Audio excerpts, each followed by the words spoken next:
4ஆம் கிளாஸ் படிக்கும்போது நான் ஒரு கணக்கு போட்டேன். இப்போ முன்னாடி கொஞ்சம் கொஞ்சம் விவரமான ஆள் உட்காந்துருக்கானுங்க. கையில் காசு வச்சுருக்க பாக்கெட்டில் கத்தியமாக கொடுப்பேன். ஒரு கணக்கு போடுறேன். நம்ம அம்மனிகள் பச்சை சேர கட்ட அம்மனிகளாக உட்காந்துருக்கா. இந்த கணக்கு படி சொல்லிட்டீங்கன்னா 1000 ரூபா போகிறக்குள்ள கொடுத்துட்றேன். கால் அரைக்கால் காசுக்கு 4 அரைக்கால் கத்திரிக்காய். கால் அரைக்கால் உனக்கு தான் சொல்கிறேன். கால் அரைக்கால் காசுக்கு 4 அரைக்கால் கத்திரிக்காய். ஒரு காசுக்கு எத்தனை கத்திரிக்காய்? கால் அரைக்கால் காசுக்கு 4 அரைக்கால் கத்திரிக்காய். ஒரு காசுக்கு எத்தனை கத்திரிக்காய்? நான் இன்னொரு 5 நிமிஷம் பேச போல சொன்னீங்கன்னா சத்தியமா மேலையிலே 1000 ரூபாய் கொடுக்குறேன். போட்டு பாருங்க. இதெல்லாம் அதுக்கு ஒன்றும் பண்ண முடியாது, லமுட்ட முடியாது.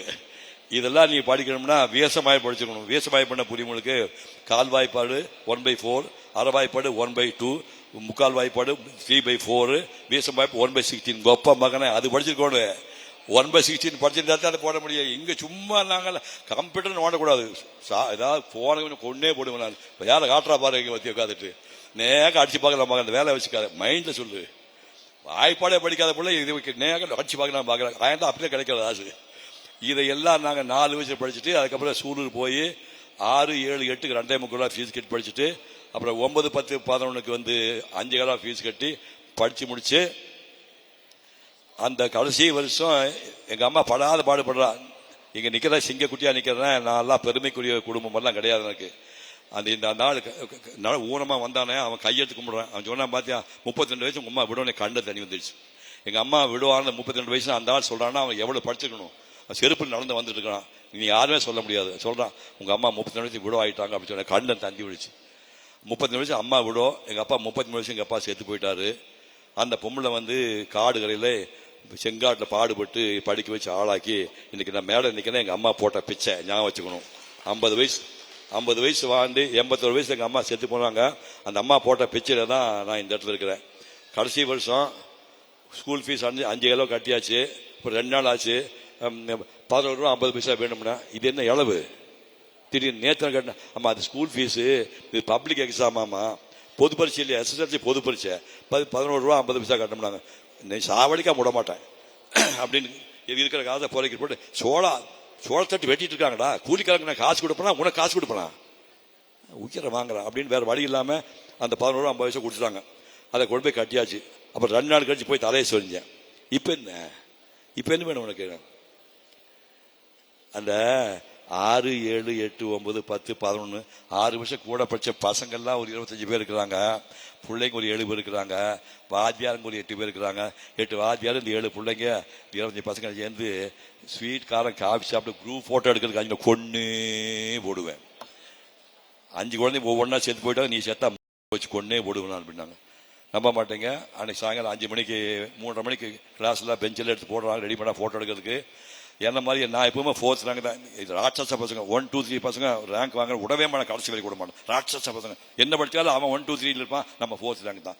என் வீட்டிலே பொழப்ப அப்படி ஒன்னாங்கன்னா ஃபர்ஸ்ட் ரேங்க் போய் வீட்டுக்கு காசு கொடுக்கல. எல்லாம் பை தூக்கி தோல் போட்டு வெளியே போறான். மற்ற பசங்க குடிக்கலாம். எங்கடா போறீங்கன்னாங்க வீட்டுக்கு போறோம் அப்படின்னா. இந்த போட்டோ எடுக்கணும் அது காசு கொடுத்தவங்களுக்கு அப்படின்னா. ஓ காசு கொடுக்கலையோ அப்படி ஃபீல் பண்ணி பரவாயில்ல. இந்த போட்டோ நின்று போனாங்க. அது நாகரிகம் இல்லை, காசு கொடுக்காம போட்டோ நிற்கக்கூடாதுன்னு போயிட்டேன்.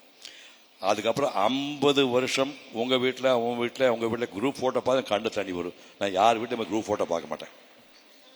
யார் வீட்லையும் போய் குரூப் போட்டோ பார்த்தா கண்டு தண்ணி வரும். இந்த போட்டோ நம்ம எடுக்க முடியாதுன்னு நம்ப மாட்டேங்க. சினிமா நடிகனாய் 192 படங்கள் நடிச்சேன். 87 கதாநாயகி கட்டி பிடிச்சி மொத்தம் கொடுத்து நடிச்சேன். கொடுமையை பாரு. அதுக்கப்புறம் பைத்தியக்காரி பொண்டாட்டியை வந்து 2 குழந்தை பெற்று கொடுத்துருக்காங்க. நினைச்சு பாருங்க. ரோசகாரியை கல்யாணம் பண்ண நினைச்சு பாருங்க. 87 கதாநாயகி கட்டி பிடிச்சி கன்னத்தை மொத்தம் குடிச்சு நடிச்சு 192 படங்கள்ல கணக்கு போட்டு பாத்தீங்கன்னா ஒரு 4 கோடி ஃப்ரேம்ல இந்த மூஞ்சி இருக்குது. 4 கோடி ஃப்ரேம்ல இந்த மூஞ்சி இருக்குது. ஆனா அந்த 5 ரூபா போட்டோ இல்லை. அதனாலதான் இப்ப இந்த போட்டோ எடுக்கும் போது பார்த்தா கட்டாம ஏன் எடுக்க சொல்றேன்னா அந்த போட்டோ அருமை வந்து அவங்களுக்கு தான் எனக்கு தான் தெரியும். அந்த வரி என்னன்னு தெரியும். அப்படி ஆரம்பிச்சு நான் விட்டேன்னா 50 வருஷம் கழிச்சு அதே ஸ்கூலுக்கு போய் 10 பசங்க உயிரோடு இருக்கிறாங்க. வாத்தியார் 2 வாதி உயிரோடு இருக்காங்க. போட்டப்படே 3 பேர் கிளவி ஆயிட்டாங்க. 4 கிழமை தானே. 4 கிளவிக 10 பசங்க வாத்தியார் நான் உயிர் எல்லாம் வச்சு எந்த இடத்த விட்டமோ அதே இடத்த பெஞ்சை போட்டு அங்கே ஏறி நின்று போட்டோ எடுத்து நேரில் மேலே ஏறி வந்து இப்பதான் வருங்க நேரா போய் ஒரு போட்டோ எடுத்து அந்த போட்டோ என்ன வச்சிருக்கேன். அதுக்கப்புறம் அந்த ஸ்கூலை தத்தெடுத்துக்கிட்டு இன்னைக்கு அந்த ஸ்கூலுக்கு நான் தான் தலைவர், முன்னாள் மாநில அறக்கட்டளை தலைவர். 30 லட்சம் ரூபாய் சேர்த்து வச்சிருக்கிறோம். ஒவ்வொரு வருஷம் பஞ்சாயத்து யூனியன்ல ஃபர்ஸ்ட் செகண்ட் தேர்ட் வர பசங்களுக்கு கிட்டத்தட்ட 14 வருஷமா 5000 வந்து 20 பசங்களுக்கு 14 வருஷமா கொடுத்துருக்கோம். அந்த படிவை தத்தெடுத்துருக்கோம். அந்த மாதிரி சொன்னா கிராமத்து வாழ்க்கை போயிட்டே இருக்கும். அப்புறம் நானும் ஊருக்கு போகணும், ஃபிளைட்டு வெயிட் பண்ணிட்டு இருக்குது. உங்களை எல்லாம் சந்திச்சதுல அளவெல்லாம் சந்தோஷம். செய்திகளை உடனுக்குடனும் துல்லியமாகவும் தெரிந்து கொள்ள சப்ஸ்கிரைப் பண்ணுங்க.